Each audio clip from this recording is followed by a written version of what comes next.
Good afternoon. Welcome to the Athens Planning Commission meeting. It is Thursday, June 15th at about 12:02. Looking up and down the dais, the first order of business is to establish a quorum, and seeing that we have 4 members here, we do have a quorum, and no one in the audience today, so we don't need to administer the oath. Second item is disposition of the May 4th, 2023 meeting minutes.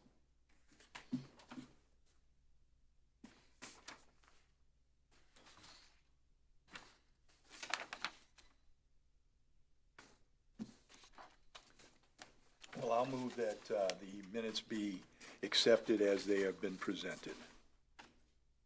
I second that. We have a motion and a second. Any discussion? Omissions, corrections, edits? Hearing none. All in favor signify by saying aye. Aye. Opposed, same sign. All right, thank you. Cases. We don't have any cases today.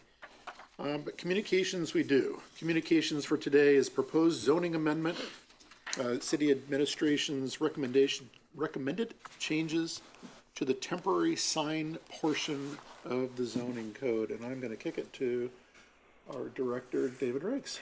Thank you, Mayor and members of the Planning Commission. We have to keep up on the times, and as new signage comes about, we typically would need to look at our regulations and make changes to be able to administer those new types of signs. And what we're seeing now, and we've seen over the last couple of years, is the feather flag banners, or the feather flags that don't really fit in our code very well. So what I've tried to do is to modify 230313 sign regulations for the temporary signs at subsection L to account for the feather flags. You can see them on East State Street. We've seen them on Richland Avenue, several places throughout the city, and we think it's appropriate to update our regulations to account for these new types of signs that we're seeing. So I've got a suggested change, which is the special sales and event regulations, which is 230313 L1A. I'd like to change it to add feather flags and then adjust the maximum number of temporary signs on the property to a maximum of 2, and then and the total signage for all of the signs on the property wouldn't exceed 50 square feet. There are some instances in the city where you have one property and multiple businesses, so we want to try to accommodate those as well. So in those cases, we would be allowed a maximum of one sign per business on that property. So if you had a business that had 5, or you had a property that had 5 businesses, you'd be allowed up to 5 signs. Questions? So I do have a question. What category do inflatable advertising fall under? Because, I mean, look, we've all seen those attention-grabbing, floppy people. Yeah, those are not permitted, and I think if I'll have to find the exact section of the sign code, but it does not allow those types of signs. The floppy guy, yeah, or the great big gorilla on top of that, we don't allow those. Okay. I can find that for you shortly here. Well, if it's already in there, then yes, that's fine. Is. Yep. Okay.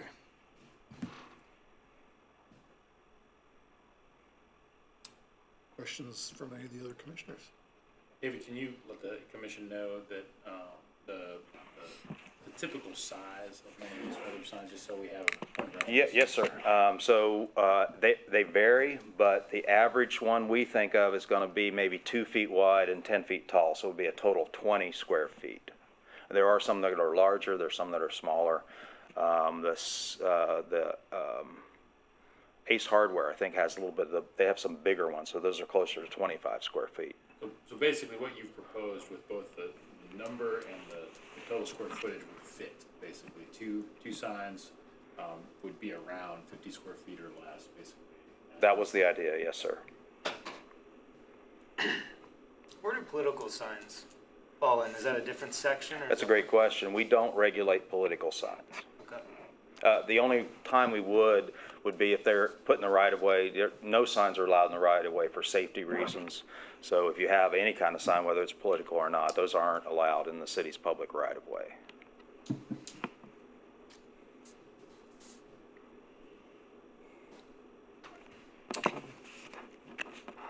Any other questions? We want to, I guess a question procedural, sir. I mean, there's a recommended language change here, and I think there's a couple other topics that Dave wants to talk about that we don't quite have language on yet, but we wanted to get the sense of planning commission before he goes to write the language. This one, he's got language written already, and it's pretty cut and dry.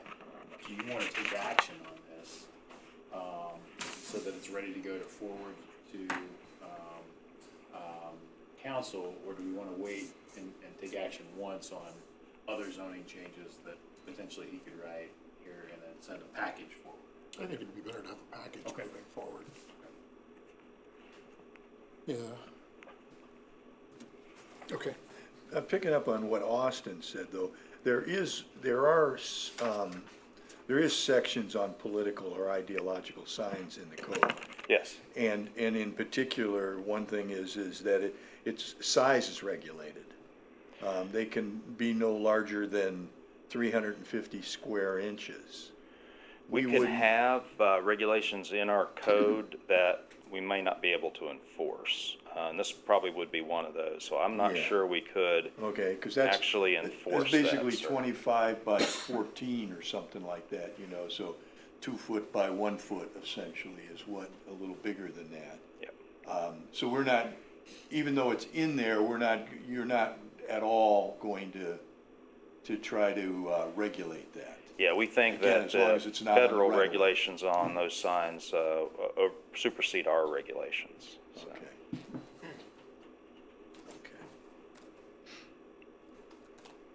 Okay.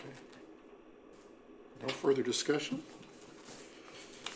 We'll move on to, so Director Riggs, did you want to bring up the other issues just Yeah, under I had an report? interesting phone call a few weeks ago where a resident requested the business use of animals to maintain his back hillside of his property.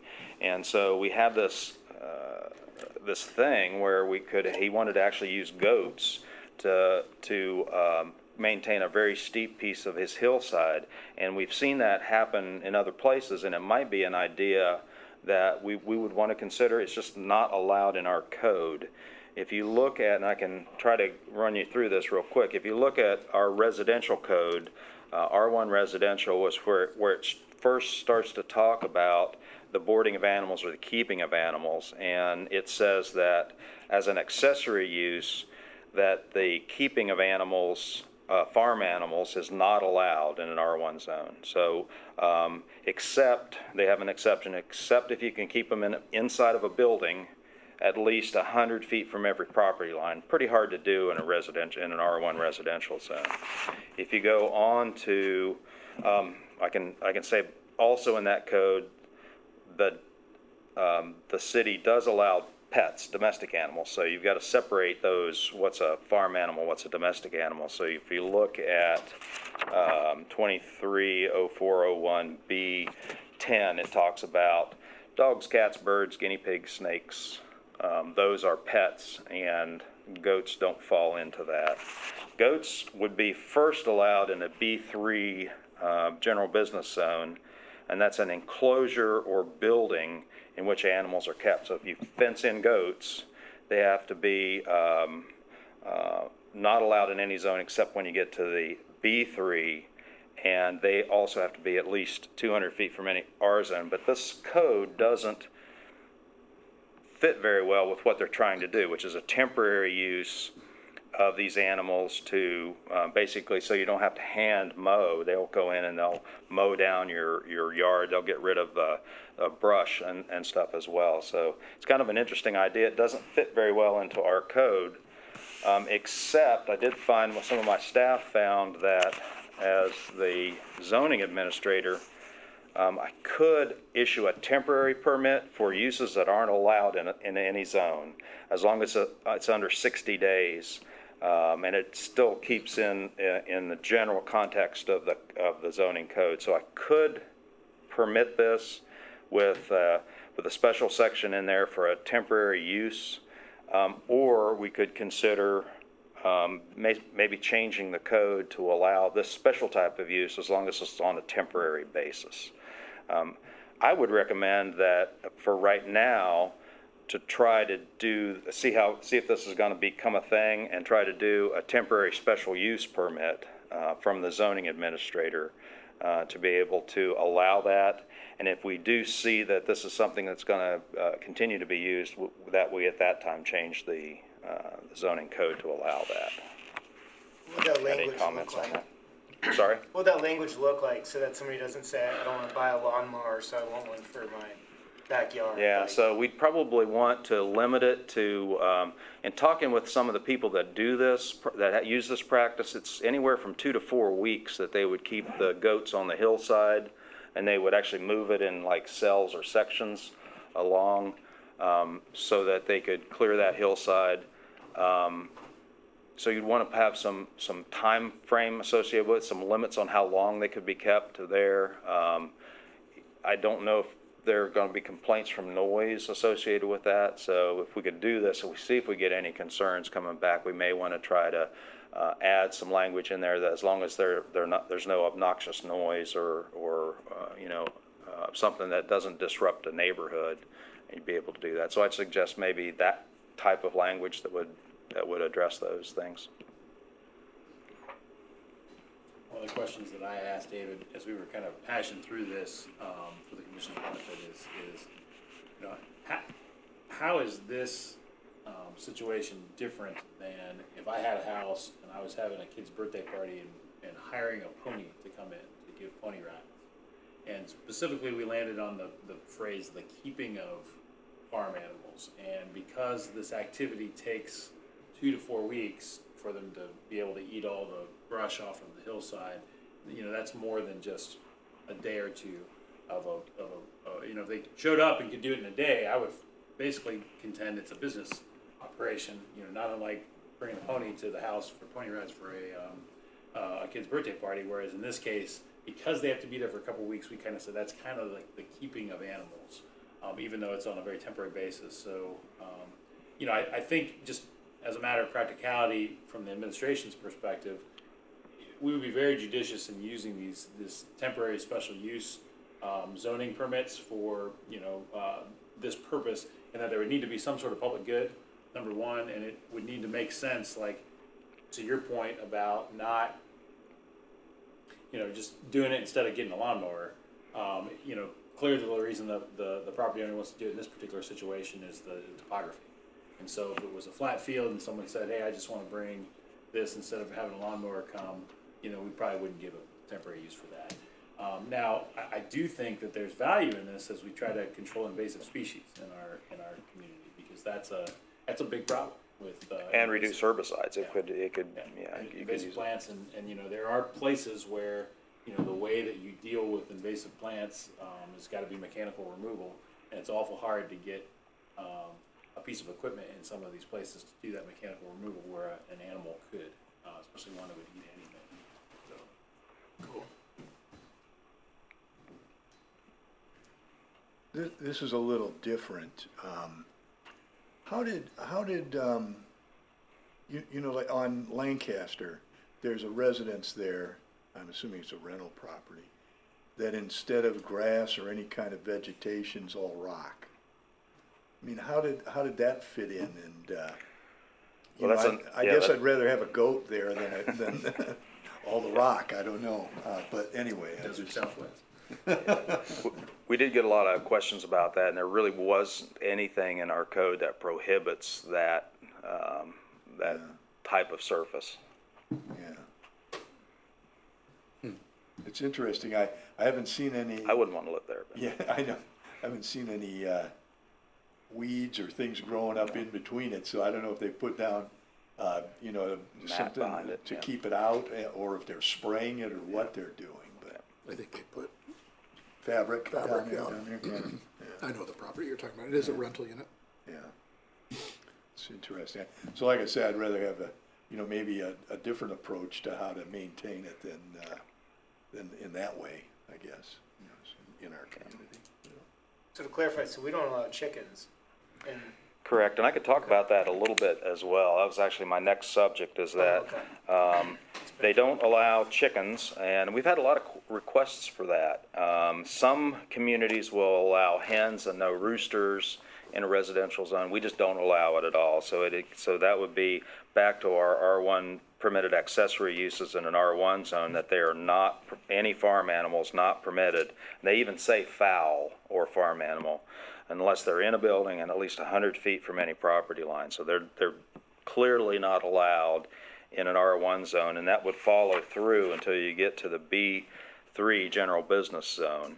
And that would be 230407A5, an enclosure or building in which animals are kept. So this is where, in this B3 zone, is where you can start having animal shelters, kennels, where you can actually keep animals. There are some restrictions on that. They have to be still a couple hundred feet from any residential zone. But in the B3 zone is the first place that you can begin to have those types of uses, other than just as your own personal pet. You can keep those in any zone. But for a building, or for animals kept in a building or a structure, you got to be in a B3 zone, and you have to be 200 feet from any residential zone. The way the code's written currently. Those are the restrictions. I mean, we've talked about chickens on and off in the past, and ultimately it's gone down. I think there's probably been some changes in the the makeup of both the legislature as well as the health department, who spoke against it at the time, and ultimately, so if it's something that we would want to pick up to allow to go back forward, because of sustainability, and price of eggs is $8 a carton, and it would come through us first. gotcha. So if you have any desire, I can try to make those recommended changes to the zoning code to allow chickens, or if you wanted to allow animal shelters or kennels in some place other than a B zone, I can make those changes, or make recommendations on those changes as well. I'm not opposed to chickens. I think, could you do it so that the 4 to 5 houses around you would have to sign off on that? Like, so if you wanted one in your backyard, your neighbors, and then once you have those signatures, if somebody else moves in, it's already there, so they're aware that they're moving into an area like that. Yeah, you can. That'd It be just the- makes it difficult to make sure you get all those neighbors. It's just more work. But yeah, Gotcha. we could do that. That would be the only concern, is if somebody, the neighbor wasn't in favor, right? Yep.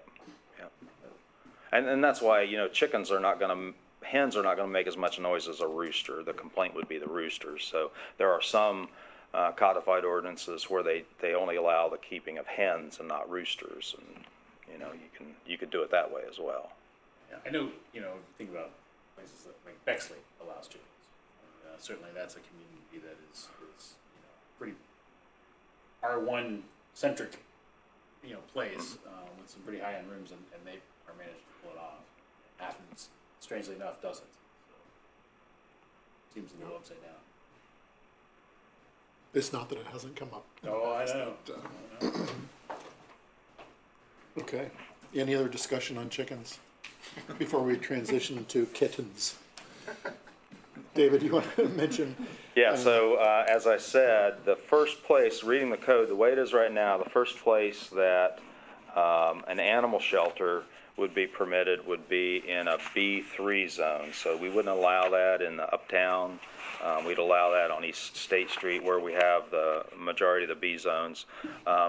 That's the way I read the code. That's the way our code is set up right now. So if you're boarding animals, you can't do it in any zone except a B3 or an M zone, and it has to be, even then it has to be 200 feet from any residential zone. So if you had a cat shelter, a dog shelter, groomers would be the same, would fall under the same venue.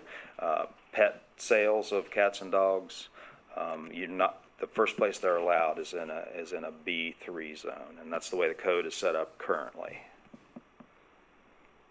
So if you wanted to have something like that outside of there, say in the uptown area, how does that fit with, obviously you're gonna have to get some changes made to, but how does that fit with the fact that uptown virtually all the upper floors are residential? Residential, yeah. So in keeping with the code, you'd want to probably consider that, right? That you want to keep those, the way this code is written, if you wanted to keep that away from residential zones.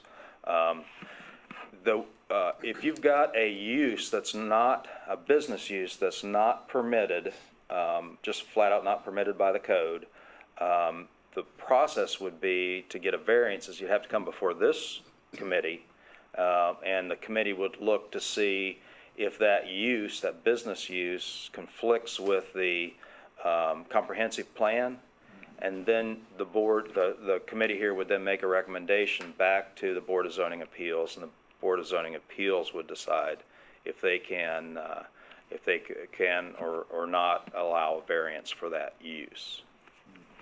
Is this specifically talking about breeding, like cats and dogs, or what? This is for any business use that's not permitted in a zone. If you just we have to have some way to allow somebody that wants a use where it's not permitted to have some relief to be able to say, I need to go to somebody and say, yes, you've looked at it and it's not allowed strictly by the code, but I think for this reason we should allow it here. And the only relief you would normally have without this piece of code is to go to court, and we want to have this in place so that a resident who's denied a business use for a certain area can go and seek relief from that decision. And so that's why we've got to set it up this Strictly way. with animals? Well, no, I think it's anything. Any That's what I use, wanted to yeah. clarify. Is it business specifically that funnels it through the planning commission?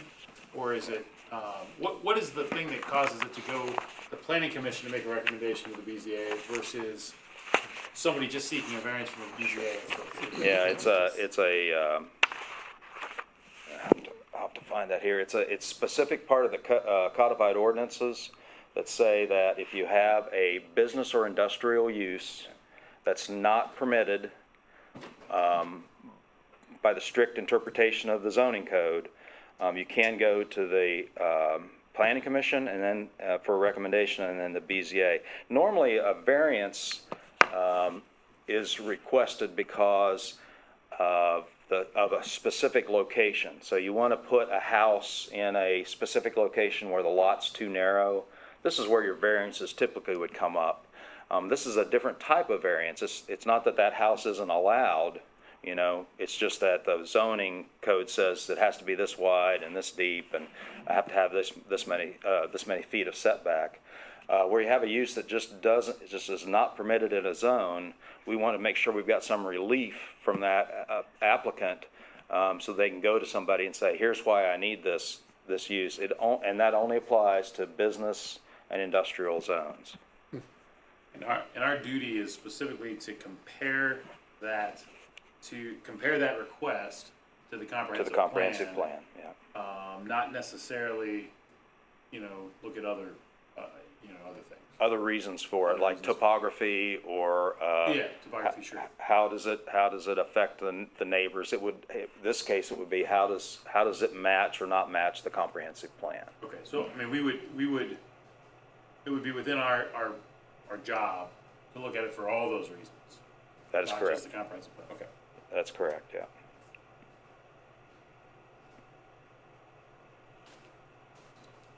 So one thing it seems to me about today as I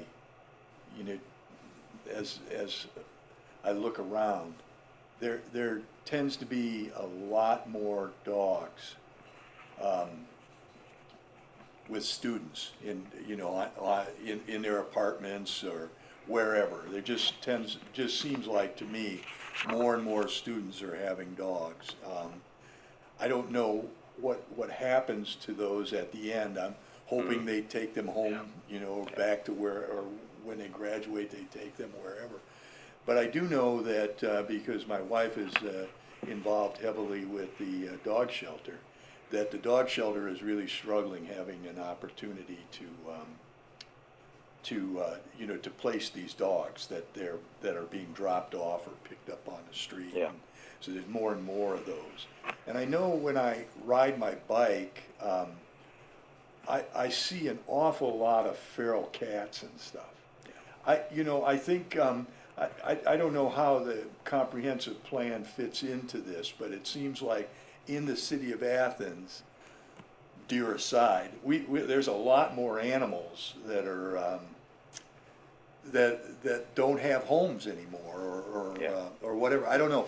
So, but how does it, what does the comprehensive plan say about animals or anything like that? Is, you know, if somebody were to come and want to make a case that it is consistent with the comprehensive plan, what does that plan say about that? So let me, if I could, let me read that section. It's 2307-12, business and manufacturing variances. I'll just read it. Requests for variances of business and manufacturing uses shall be forwarded to the City Commission, and that's the Planning Commission, for their review. The Commission's review shall consist of the proposed use in terms of the objectives and recommendations of the comprehensive city plan. Then the Planning Commission shall submit the review to the BZA within 30 days. That's the section of the code that says that if you have a business use and you need a variance for that business use, it needs to go to Planning Commission first. And it's in terms of the objectives and recommendations of the comprehensive city plan. And it would be up to the commission to decide, you know, how that fits in there. Consistent or isn't? I don't know. Yeah. I've read about animal recommendations in the comprehensive plan. I don't know, Yeah. I think it may be silent on it. We can check, we certainly will. And if it were silent, that wouldn't mean it would be inconsistent with the plan. Correct, yes. Okay. And I think that it might be silent in the comprehensive You plan. can allow a certain number of, there's a limit on the number of dogs you can have in your house. And then you have to go up to a kennel license. Right, it's 4, right? Or, I think that's. So the way we've looked at the code is a kennel is defined as 5 or more animals being kept overnight. So I'm gonna make that leap of logic and say that 4 or less is not the commercial keeping of animals. You know, to your point, John, about cats and feral cats specifically, I mean, there is a environmental damage that comes from that. You know, with the tremendous amount of birds that are killed by feral cats. You know, it's really an invasive species in and of themselves, the feral Yeah. cats, and so that it is a problem. Okay, that's interesting. It is I interesting. mean, I think we ought to have some, you know, think about some language or, you know, how Yeah. that might Yeah. be. Because again, I do think there are more and more feral cats and more dogs going to the dog shelter and, you know, having you know, I mean, I think we should look at that because it's in our community. Yep, yeah. Yeah, and currently, as I said, it's the B3 zone Yeah. is where it's first allowed. If you'd like to make some recommendations for me to make changes to the code, I can certainly do that. Okay. Okay. Any other discussion on kennels, or the number of animals? Okay. Any other reports, David? Not at this time, sir. Okay. Of course, nothing from the planner. We have no one here, so we don't need to have an opportunity for citizens to speak on things not covered in the agenda. Announcements and other business. The next meeting of the Planning Commission will be July 6th.